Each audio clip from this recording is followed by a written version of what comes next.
So wisdom and law was very intertwined, and you couldn't really split them from one another. So to be wise is to follow the law, and to follow the law is to be wise.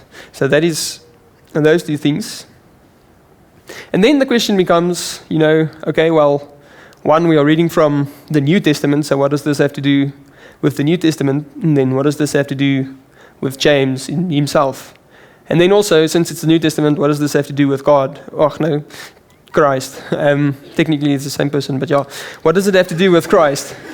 And how do we relate this to one another? So, James links the Old Testament and the Ten Commandments we get there with Jesus, and says to follow the Ten Commandments or to live according to God's will is linked to one, live as according to the way Jesus lived and to follow the example of Jesus. And then he used the love commandment, or as he calls it, the royal law, because according to James, that is the essence of the Ten Commandments. It wasn't seen by James as 10 independent things, well, it's like a test. I thought of a test when I prepared this and said, the test counts out of 10 marks. At least I didn't commit murder and I didn't commit adultery, as he mentioned there in the text itself. So I got 8 out of 10, so I would still pass. God will still love me because I got 8 out of 10. But James comes and concretely tells us, no, this is not how we should view the law. It's not about how much out of 10 you can score, and at least we're following 9 of the laws or 10 of the laws or 8 of the laws. But he says if you break even one of them, you are a trespasser and a lawbreaker.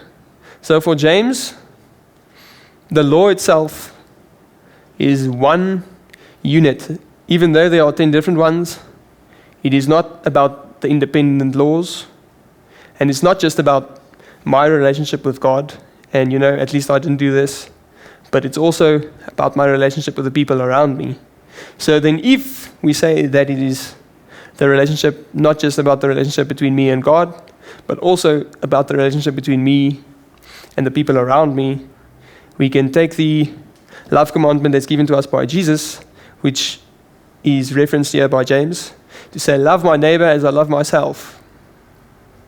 That is the essence of the Ten Commandments, and you could even go as far as to say it's the essence of God's will, I would say. And even if you do not love your neighbor as you love yourself, according to James, you are a lawbreaker and someone who is a trespasser. Then we get to verse 12, which says, speak and act as those who will be judged by the law.